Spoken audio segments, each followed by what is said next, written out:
Եվ ինչպես որ Մովսեսը անապատում բարձրացրեց օձը, այնպես էլ մարդու որդին պետք է բարձրանա։ Մարգարեներից մեծը Աստվածային Մովսեսը փրկական խաչի խորհուրդը օձի նշանով կրկին անգամ ցույց տվեց անապատում։ Առաջինը Սուրբ Լեռան վրա նշանների համար, երբ Աստված հրամայեց գավազանը գետին գցել, որ նոց դարձավ, իսկ պոչից բռնելիս կրկին գավազան դարձավ։ Նախ նշանակում է նույն սկզբնաչար սատանան, որ երկնքում օղության գավազան էր և ընկնելով օձ դարձավ, ասում է հրեղեն վիշապը քաշքշեց աստղերի երրորդ մասը։ Երկրորդ, կրկին օձը նույն սատանան է, որ բարեկամի կերպարանք ընդունեց ու խաբեց նախաստեղծին։ Երրորդ, Ադամը դրախտում թագավորական գավազան էր, որ մեղանչեց, ընկավ երկիր և մեղավոր օձ դարձավ։ Եվ դարձյալ բան Աստված բռնեց Աբրահամի զավակից և թագավորական անոթ եղավ։ Չորրորդ, Հովսեփի միջոցով ժողովուրդը Եգիպտոս իջավ և չարություն եղավ, իսկ Մովսեսի միջոցով դարձյալ թագավորության և քահանայության գավազան եղավ։ Հինգերորդ, Փարավոն նշանակում է դառնաշունչ վիշապ, ինչպես դու փշրեցիր վիշապի գլուխը ջրերում։ Ըմբռնելը հուսադրեց Մովսեսին հաղթելու Փարավոնին և հանդարտվելու։ Վեցերորդ, Բան Աստված նշանակում է գավազան ուղղության և թագավորության առհայր, որ եկավ երկիր, վերցրեց մեր օձաձև բնությունը և կրկին մարմնավորվելով ելավ աշխարհից և նստեց հոր աջ կողմում։ Յոթերորդ, Գավազանը նշանակն է խրատի և արդարության, որը եթե որևէ մեկը գցում է, երկրաքարշ և մեղավոր մարդ է դառնում, սակայն զղջալով դարձյալ հասկանում է և փրկության և կանգնելու պատճառ է դառնում։ Ութերորդ, Գավազանը նշանակն է հեշտության և հանգստյան, որովհետև ով ընկնում է և մտքով հասկանում այդ, հոգու մահացուցիչ օձ է, իսկ օձը մահ և չարչարանք է նշանակում, քանզի ով Քրիստոսի համար է չարչարանքներ և մահ հանձն առնում, հանգչում և հաստատվում է հավիտենական կյանքում, ինչպես ասում է Տերը. Նա, որ ուրանա մարմնավոր հանգիստը և վերցնի խաչը, այսինքն չարչարանքները, նա է ինձ արժանի։ Նաև առաքյալը, թե եթե իր չարչարանքներին կցորդ ենք, հաղորդակից ենք լինելու և փառքին։ Իններորդ, Մովսես նշանակում է եկեղեցու վարդապետ, իսկ ձեռքի գավազանը խրատ անգետ ժողովրդին, որով վարդապետը պետք է հանապազտ սաստի և զգաստ պահի ժողովրդին, թոթափի նրանց մեղքի ավելորդ փոշին, իսկ ով ծուլությամբ արհամարհում է խրատը և չի սաստվում, նրա համար գավազանը և իշխանությունը դառնում են մահացուցիչ օձ և դարձյալ հասկանալով, նա հանգչում է հոգով և անդատապարտելի է մնում։ Տասներորդ, Փրկչական խաչը նախապես մահու գործիք էր, որ Քրիստոսի միջոցով կյանքի պատճառ դարձավ։ Խաչի միջոցով են գործվում բոլոր սքանչելիքները, ինչպես նաև Մովսեսի գավազանով։ Սա առաջին օրինակն է։ Իսկ երկրորդը, որ Աստծո հրամանով Մովսեսը պղնձե օձ պատրաստեց և բարձրացրեց ձողի վրա, և ով նայում էր նրան, բժշկվում էր օձի թույնից։ Այս խորհուրդը Տերն ինքը դրեց ասելով. «Եվ ինչպես որ Մովսեսը անապատում բարձրացրեց օձը, այնպես էլ մարդու որդին պետք է բարձրանա։ Նախ, ինչպես օձը բարձրացավ ձողի վրա, նույնպես և Տերը խաչ բարձրացավ։ Երկրորդ, ով նայում էր օձին, բժշկվում էր, նաև ով հավատում է խաչյալին, բժշկվում է մահաբեր օձի թույնից։ Երրորդ, հակառակություն կա, քանզի այնտեղ պղնձե օծն իր թշնամիներին մարդկանց էր ապրեցնում, իսկ ինքը սատկում։ Սակայն Տերն իր ազգակիցներին մարդկանց էր ապրեցնում եւ հալածում սատանային։ 4. Պղինձը ոսկետեսակ է, իսկ Տիրոջ մարմինն աստվածատեսակ փառքով եւ կարող ներգործությամբ է։ 5. Պղինձն ամփոփ է, իսկ Քրիստոսի մարմինն անապական։ 6. Օծն առանց դառնության էր եւ թույնի, իսկ մեր Տերն առանց մեղքի դառնության։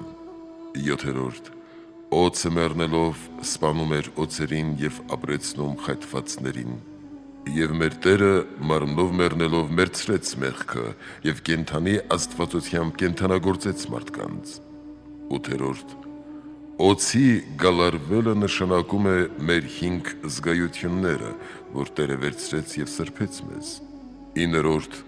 Գլուխը եւ պոչը ցասումն է եւ դրան հետևող տրտմությունը, եւ ամեն մի մեղքի հետևում է տրտմություն, որով եւ տրտմեց Տերը մինչեւ մահը, որովհետեւ մեզանից վերցրեց մեր տրտմությունը եւ զայրացավ Ղազարոսի գերեզմանի մահվան վրա։ 10. Ինչպես Փիլոնն է ասում, հեշտ ցանկության նշանակն է օծը, որը եւ ոչնչացնում է ցանկացողներին պատիժը նմանեցնելով իրենց ախտին։ Եվ Տերը մեղապարտներին իրենց մեղքի նմանությամբ է պատժում, որի համար ասում է. ինչպես որ Մովսեսը անապատում բարձրացրեց օծը, այնպես էլ մարդու որդին պետք է բարձրանա։ Եվ արդ Սուրբ Խաչի մասին 10 հարց է տրվում։ Առաջին. Եթե խաչի փայտն այդքան խորհրդավոր էր, ինչպես ցույց տրվեց Մովսեսի գավազանի եւ անապատում ձողի օրինակներով, ինչու ենք այժմ փոխում եւ այլ նյութից պատրաստում։ Պատասխանում ենք, որ Քրիստոս մեզ խաչի փայտը տվեց կենաց փայտի փոխարեն եւ նրա ձևը իր ձևի փոխարեն։ Արդ, երբ նա փոխեց նյութը նյութի փոխարեն եւ ձևը ձևի փոխարեն, սակայն պահեց տեսակը, նույնպես եւ մենք կարող ենք փոխել նյութը եւ պահել խաչի տեսակը։ Դարձյալ ասում ենք, խաչի նյութը միայն մեկ տեսակի փայտից չէր, այլ զանազան փայտերից։ Հիմքը կիպարիսից է, թևերը նոճուց, պատվանդանն արմավենուց, իսկ գլխի տախտակը ձիթենուց։ Սակայն եթե այն ժամանակ տարբեր նյութերից էր խաչը, այժմ էլ կարող է տարբեր նյութերից կազմվել։ Երկրորդ հարցն այն է, թե բոլոր օրինակները պետք է համաձայնեն ճշմարտությանը։ Արդ խաչի օրինակները նախապես փայտից էր, ինչպես Սաբեկի ծառը, Հակոբի սանդուղքը, Մովսեսի գավազանը եւ Հեսոյի նիզակը եւ այլն։ Ապա հարկ է, որ ճշմարիտ խաչը փայտից լինի։ Ասում ենք, որ սրանք բոլորը խաչի օրինակներն են, ոչ ըստ նյութի, այլ ըստ ներգործական զորության։ Քանզի ինչպես Սաբեկի ծառից կախվեց խոյը եւ Իսահակն ազատվեց, այսպես խաչի ծառից կախվեց մեր Տերը եւ ազատվեց մարդկային բնությունը։ Այսպես եւ խաչի սանդուղքով մարդիկ երկինք ելան, իսկ հրեշտակներն իջան երկնքից, եւ խաչի գավազանով պատրեց մեղքի ծովն աշխարհի եւ իր ժողովրդին անցկացրեց դեպի անապատ։ Հեսոյի նիզակի նման սպանեց թշնամուն սատանան եւ խավարեցրեց լուսավորներին երկնքում եւ բոլոր մյուսներին։ Ապա հայտնի է, որ խաչի խորհուրդներն էին ոչ ըստ նյութի, այլ ըստ սքանչելի ներգործության։ Ապա թե ոչ նույն վեմը, որ Հակոբն օծեց խաչի խորհուրդով եւ շափյուղան Աստծո ոտքերի ներքո, նաև վեմը Մովսեսի ձեռքի տակ, արձանը, որ կանգնեցրեց Հեսուն, Քրիստոսի խաչի խորհուրդներն ունեն։ Դարձյալ ասում ենք, որ ինչպես գառն իր նմանությամբ կատարեց եւ մեզ համար նոր ուխտ հաստատեց իր մարմնով, նույնպես եւ խաչի փայտն ինքը կատարեց ըստ հին օրինակի եւ մեզ նոր նյութ հաստատեց խաչը պատրաստելու։ Եվ ինչպես ինքը կատարեց մարմնի թլպատությունը եւ մեզ ուխտեց նոր սրտի թլպատության մկրտությունը, նույնպես եւ այս է։ Դարձյալ, քանի որ կռապաշտները պաշտում եւ երկրպագում էին ամեն նյութ, առաքյալներն ու հայրապետները հրամայեցին խաչ պատրաստել ամեն նյութից էլ, որպեսզի կուռքերի կրոնն ու երկրպագությունները փոխարինվեն խաչի երկրպագությամբ եւ կրոնով, եւ կուռքերը ոչնչանան, խաչի միջոցով սրբվեն պիղծ նյութերը, ինչպես Տերն ինքն անշնչացավ խաչի վրա, որպեսզի անշունչ պատկերների պաշտամունքը դեպի իրեն ձգի։ Երրորդ հարցն է, թե ինչու ենք հացով եւ գինով պահում պատարագը, իսկ փայտն այլ նյութով փոխարինում։ Ասենք, որ Քրիստոս իր մարմինն ու արյունը տվեց իբրև կերակուր հացով եւ գինով եւ ասաց. «Այս արեք իմ հիշատակի համար»։ Սակայն ի նշան փրկության մեզ չտվեց փայտը, այլ խաչը։ Այդ պատճառով էլ տարբեր նյութերից ենք պատրաստում այն։ Ուստի հայտնի է նաև, որ առանց որևէ նյութի անգամ խաչի նշանն ենք դրոշմում մեր դեմքերին եւ սրտում, եկեղեցում եւ բոլոր այն վայրերում, ուր անհրաժեշտություն է առաջանում։ Դարձյալ ասում ենք, որ պատարագի ժամանակ Քրիստոս հացի եւ գինու գոյացությամբ միանում է դրանց որակներով, որովհետեւ գոյացությունը փոխարկվում եւ դառնում է Քրիստոսի մարմինն ու արյունը։ Իսկ խաչի դեպքում հակառակն է, Քրիստոս միացած է եւ խաչի նշանին, եւ ձևին, եւ նյութին։ Եվ որովհետև ձևն առանց նյութի չի կայանում, այդ պատճառով ամեն մի նյութից, որ ամուր է եւ պահում է ձևը, պատրաստում ենք խաչը։ Չորրորդ, խաչի նյութն է պաշտելի,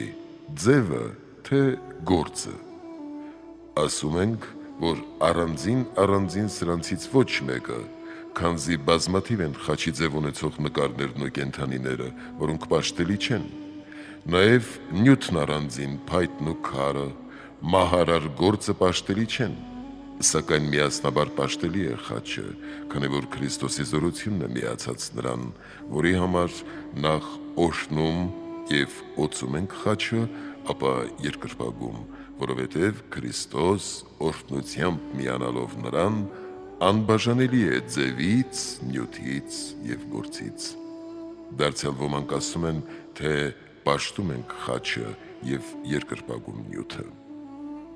Ասում ենք, որ գերագույն պատիվ է Քրիստոսի նրա վրա բևեռված լինելը, իսկ նյութի երկրպագությանը խաչի ձև ստանալը, որի համար խաչի նյութի ձևը փոխելիս չենք անպատվում, եւ երբ նույն նյութը դարձյալ խաչի ձև է ստանում, այն վերստին չենք օծում, քանզի օծումն ու օրհնությունն հավիտենական անբաժանելի էր նրանից։ Հինգերորդ հարցն այն է, թե ինչու ենք օրհնում եւ օծում խաչը, քանզի օրհնությունն ու օծումը նրան միացած Քրիստոսն է, երբ հանուն նրա ենք կանգնեցնում խաչը։ Ասում ենք, խաչը, սրբապատկերներն ու եկեղեցիները օծում ենք Սուրբ յուղով, որպեսզի այն նյութը զատվի այլ նյութից եւ պատկերից, եւ այդ օրհնությամբ եւ օծմամբ Քրիստոսի բնակարան լինի եւ մեզ համար երկրպագելի։ Դարձյալ, ինչպես որ մարդն է Աստծո պատկերը, որ օրհնում ենք եւ քահանա է դառնում, նաեւ մկրտում ենք մանկանը եւ քրիստոնյա է դառնում, նաեւ օրհնում ենք հացն ու գինին, որ դառնում են Քրիստոսի մարմինն ու արյունը, նույնպես եւ խաչը, սրբապատկերներն ու եկեղեցիներն են օրհնում հենց իր խոսքով եւ դառնում են Քրիստոսի խաչ, պատկեր կամ տաճար։ Վեցերորդ, որն է այն խաչի օրհնությունն ու օծումը, որով միշտ խաչակնքում ենք մեր դեմքերը, կերակուրը եւ այլն։ Պատասխանում ենք, որ այս անմարմին նշանին բավական է մեր մտքի դիտավորությունը, որ Քրիստոսի անունով ենք դրոշմում։ Այս է նշանի դրոշմի օրհնությունը։ Դարձյալ ասում ենք, ամեն օրհնություն խոսքով եւ սուրբ կոչմամբ, օծմամբ է կատարվում։ Նույնպես եւ այստեղ ենք խոսքով կոչում Սուրբ Երրորդությունը եւ օծելով մատով դրոշմում նշանը, որով սրբվում են բոլոր նյութերն օրհնության խոսքով և սուրբ նշանով։ 7. Եթե ամեն խաչ օրհնությամբ և օծմամբ սրբվում է, ո՞րն է Քրիստոսի խաչապայտի օրհնությունն ու օծումը։ Պատասխանում ենք, որ խաչի օրհնությունն է, որ Քրիստոսի խոսքով և օծմամբ խաչը միանում է Քրիստոսի հետ և դառնում Քրիստոսի խաչ։ Իսկ այնտեղ բանն Աստված ամբողջովին իր մարմնով օծված, տարածված և միացած էր նրան, և այդ պատճառով Քրիստոսի խաչը մեզ համար երկրպագելի է։ Դարձյալ խաչի օրհնությունը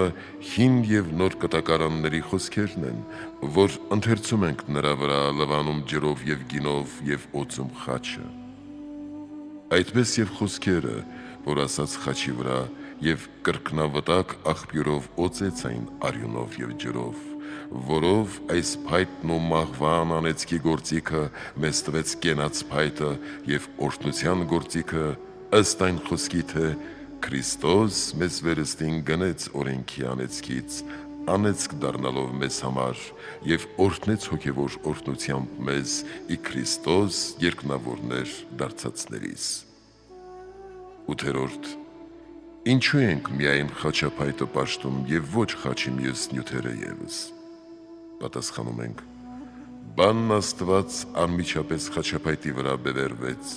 որի համար խաչի նյութը և բոլոր մասունքները երկրպագելի և պաշտելի են մեզ համար։ Սակայն մյուս բազում խաչերը ձևի միջնորդությամբ են բևեռում նյութը, որի համար սուրբ խաչի նշանն է պաշտելի մեզ համար և ոչ նյութը։ Դարձյալ ասում ենք, որ զգալի կերպով Քրիստոսի արյունը կաթեց խաչի վրա և մինչև աշխարհի վախճանը նրա արյունն ըստ իր որակի անբաժանելի է չարչարանքներից։ Քանզի ինչպես Աբելի արյունը երկրից չոչնչացավ մինչ ջրհեղեղի սրբելը, այնպես և Քրիստոսի արյունը երկրի երեսից չի վերանա մինչև հրեի սրբելը։ Եվ ինչպես Քրիստոսի մարմնի խոցվածքներն են մնում մինչև վախճանը, նույնպես և արյան որակն է մնում խաչի և մեխերի, նաև այլ չարչարանքների գործիքների վրա, մինչև որ տեսնենք գալստյան մեծ օրը։ Այդ պատճառով ենք երկրպագում խաչի նյութը և նրա բոլոր մասունքներն ու մեխերը։ 9. Քանի փայտից էր կազմված խաչը։ Ինչպես ասվեց վերևում, 4 փայտերից, հիմքը կիպարիսից էր, պատվանդանը նոճուց, թևերն արմավենուց, իսկ վերնամասի տախտակը ձիթենուց։ Սրանցից կազմվեց խաչի փայտը։ Դարձյալ ասում ենք, որ նոճին խոքման բարձրությունն է, կիպարիսը անուշահոտ բարեհամբավությունը, արմավենին արդարության պտուղը, ձիթենին ողորմության փափկությունը։ 10. Հաջորդ գալստյանը փայտյա խաչով է գալու, թե խաչի ձևով։ Ասում ենք, թե ոմանք ասում են լույսը երևալու խաչի ձևով, և ոմանք, թե լուսավորված խաչն է ճառագայթելու ինչպես մեխերն ու գեղարդը։ Սա է սրանց տարաձայնությունը, որ ոմանք ապականացու են համարում տերունական խաչը կրկին առարկելով։ Նախ, որովհետև ամեն բան, որ 4 տարրերից է, ապականություն է կրում, արդ խաչը փայտից է և 4 տարրերից, ապա ուրեմն ապականվում է և այն։ 2. Որովհետև մարդու մարմինը, որ բանական է և կենդանի, ապականվում է մահվամբ, ապա ուրեմն խաչը ևս ապականվում է, քանզի ոչ կենդանի է և ոչ էլ բանական, այլ կենդանության քակտիչ է, քանի որ մահվան գործիք է։ Սրանց այսպիսի դիմակայությամբ ենք պատասխանում, թե բնության օրենքով չէ նրա անապական մնալը, այլ աստվածային սքանչելիքով։ Այսպես բնության օրենքով չէր անսերմ հղանալն ու կուսությամբ ծննդաբերելը, ինչը բան Աստված սքանչալապես ներգործեց։ Այսպես էլ սա ըստ բնության կարգի համաձայն չէ, որովհետև նույն բանը սրան է միավորված անբաժանելիաբար։ Իսկ երկրորդին ընդդիմախոսելով այս ենք պատասխանում. Մարդու մարմինն ապականվում է, որովհետև նրանից զատվում է կենդանացուցիչը, հոգին, ըստ այնմ մարմինը հող է դառնում, որտեղից վերցվել է, իսկ հոգին գնում է առ Աստված։ Սակայն խաչի կենդանացուցիչը Քրիստոս է և չի զատվում նրանից, ըստ այնմ թե այստեղ պիտի բնակվեմ, քանզի հավանեցի սա։ Այժմ ցույց տանք, թե ճշմարտապես անապական է խաչը բնական քննությամբ և Սուրբ Գրքի վկայությամբ։ Նախ բնական քննությամբ, որովհետև բոլոր արարածները Աստծո ձեռքի գործն են, ըստ այն խոսքի, թե չէ որ իմ ձեռքն է շինել այս բոլորը։ Արդ, ինչպես հրեշտակները ստեղծվեցին ոչնչից և անապական են և անմահ Աստծո կամքով, այսպես և 4 ստաժերն են անապական, որովհետև նրանցից յուրաքանչյուրն առանձին ապականվում է և կրկին նրանց խառնվում, իսկ սրանք Աստծո կամքով մշտապես անապական են։ Նմանապես և Աստծո խաչը կամոքն Աստծո և նրա ներգործությամբ անապական է, քանզի նրանով արեց մարդկային ցեղի փրկությունը։ Երկրորդ, քանզի Աստված բոլոր արարածներին իր խոսքի զորությամբ նույնությամբ է պահում, ինչպես ասում է առաքյալը, և սրանք պահում են առանց նրա էության միավորության, ապա առավել ևս խաչն է մնում անապական, քանզի Աստծո էությունն է նրա վրա, այսինքն բան Աստված, որ մարմնով գամված է նրա վրա։ Երրորդ, որովհետև այդ խաչը շաղախված է աստվածային արյամբ, ինչպես որ բևեռվեց նրա վրա։ Արդ, եթե խաչն ապականվի, ապա կապականվի նաև արյունը, որ նրա վրա է։ Ուստի հայտնի է, թե բանի մարմինն ապականացու են համարում նրանք, ովքեր ապականացու են համարում նաև խաչը, իսկ դրանք նեստորականներն են, սակայն նրանք, որ բանը մարմնով անապական են խոստովանում, պարտավոր են Աստված ընկալ խաչը ևս անապական խոստովանել։ Չորրորդ, օրինակներից հայտնի է, որ Ահարոնի գավազանը, որ ծաղկեց, խաչի օրինակն էր, իսկ տախտակները խոսքի և դրախտի կենաց ծառի։ Արդ, սրանք այսուհետև անապական են առհասարակ, որ օրինակներ են, ապա ուրեմն ճշմարտություն է, թե անապական է Աստվածընկալ խաչը։ Հինգերորդ, քանզի ոչ մի ապականացու մյուսին ամբողջական չի կարող պահել, ինչպես հայտնի է բոլոր նյութական իրերից։ Արդ նա, որ բոլոր գերեզմանները կնքված է պահում,